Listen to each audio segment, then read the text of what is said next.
Welcome to the Edo Lady Traveler's Guide. Before we start the show today, I'd like you to do a quick imagination exercise with me. When I say the word travel, what images pop into your head? Is it dragging a rolling suitcase to check in at the airport? Lounging in an exotic bar, sipping a cocktail? Or maybe running away to a place where nobody knows you just to zone out and escape work? To modern people, travel usually represents happiness, enjoyment, and consumption. But if we rewind the clock 200 years and return to Japan's Edo period, the definition of the word travel might be completely different from what you imagine. Hello everyone, I'm your guide here and also Edo Storyteller.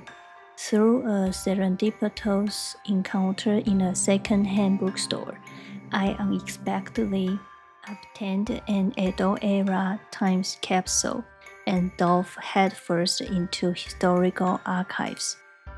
Today, I want to put on a pair of sociological glasses to help you redefine what it really means to travel.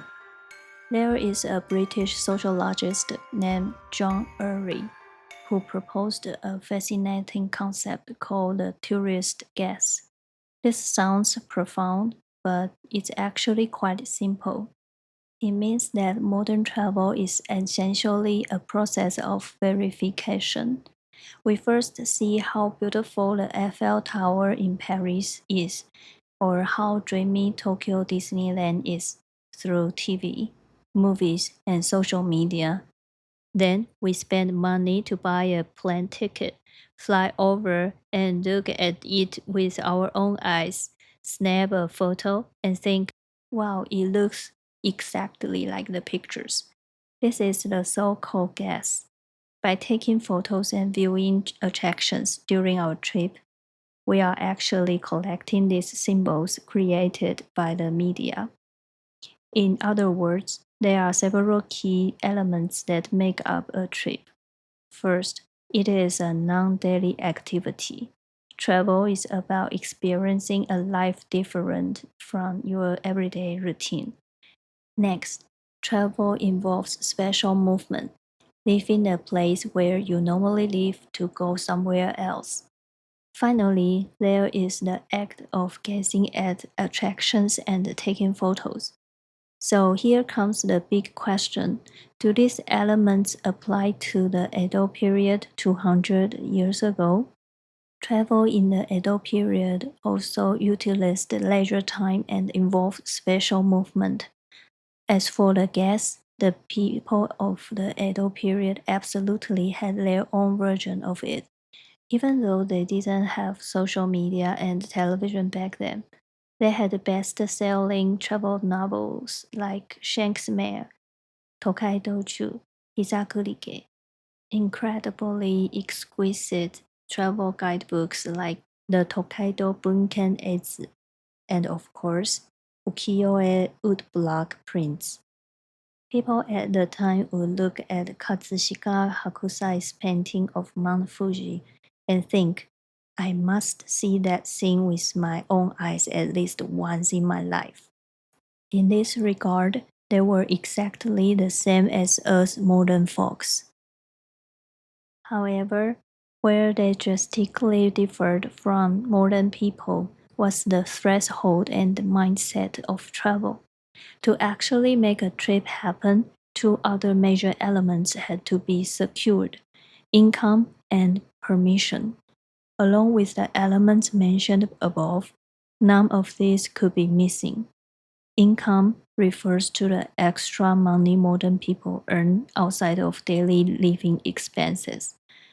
Depending on personal habits, you might save it, invest it, or pursue instant happiness, meaning you save money specifically to go on vacation. But in ancient times, saving money was usually strictly to prepare for a rainy day, and converting it into a travel fund required immense determination. And in the Edo period, you also needed the absolute most crucial element: sanction, permission. In modern times, this might just be the passport in your hand, but in the Edo period, this permission was a rare privilege granted by the state. Remember the sexual checkpoint we mentioned before? If you didn't have a tegata travel permit issued by the shogunate, you couldn't even legally walk to the neighboring village. This permission was so notoriously difficult to obtain that it directly dictated the motivation to travel. You had to have a reason so powerful that the state couldn't possibly refuse, like religious faith, just to get that piece of paper. Precisely because the permission was a nightmare to get and the roads were physically brutal, Edo people's views on travel were completely different from our hedonistic approach. I read a record in the archives written by an Edo period post station manager, Tanaka Okubo. He was a very pragmatic man, watching travelers come and go every day. He couldn't help but roast them. If it's not absolutely necessary, isn't it great to just stay comfortably at home? Why go out and suffer? He believed that samurai traveled for official duties, while merchants and farmers traveled for their family business. As for going out just for fun, that was considered a rare weirdo in the world. There was also a travel guidebook author named Yasumi Roan, whose view was even more serious. He stated, "Travel is an aesthetic practice. Even if your feet are blistered, the food is terrible, and you are getting bitten by fleas. You must simply endure it. By suffering through these physical pains, you will understand the ways of the world and become a better person." There is an old Japanese proverb that goes, "If you love your child, send them on a journey. Kawaii koni wa tabi o saseyo."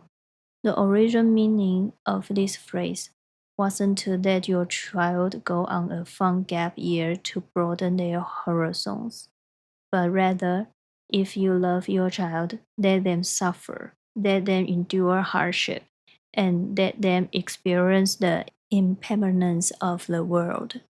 Hearing all this, do your shoulder feel a bit heavy? It turns out that in that era, travel was a grueling, almost religiously tinged trial. But the interesting thing is, human beings are incredibly good at finding joy in hardship. Although the official stance was asceticism and the station manager told you to stay home, when you crack open the diaries of these female travelers, you'll find that they were secretly having the time of their lives. They managed to squeeze delicious food into the cracks of their trials. On their ascetic journeys, they conveniently collected beautiful scenery.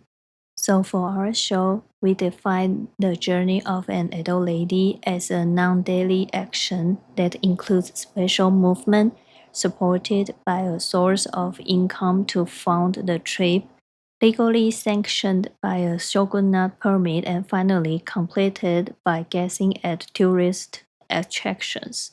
Since we fought so hard to get that elusive permission and saved up enough income, of course, we are going to use our own eyes to truly guess at this world and carve those extraordinary, non-routine landscapes into our hearts to take back home. The definitions are set, and our mindsets are propped. Next, we need to tackle the most practical problem of all: leg work. There were no bullet trains in the Edo period, just your two legs. What happened if you couldn't walk another step? Back then, there was an ancient version of Uber called the Post Horse. But did you know you weren't riding majestically on horseback? You had to sit wobbling on the top of a pile of rice bags and soy sauce barrels. In our next episode, we are going to talk about post horses and post stations. This was an intelligence network meticulously designed by the demanding boss, Tokugawa Ieyasu. But did it accidentally end up being a blessing for our tired feet? Before we wrap up, I want to specifically let everyone know that the content of every single episode of the Edo Lady Traveler's Guide is the crystallization of my hard work, painstakingly researched by reading a massive amount of specialized books, academy papers, and ancient documents by Japanese scholars. I hope to pass on the warmth of this history to you in the most relaxing way possible. If you like the stories I've put together, please subscribe to the Edo Lady Traveler's Guide, leave a 5-star review, and share the show with even more friends. This is the greatest encouragement in the world for an Edo storyteller like me. I'm your Edo storyteller, and I will see you next time. Bye.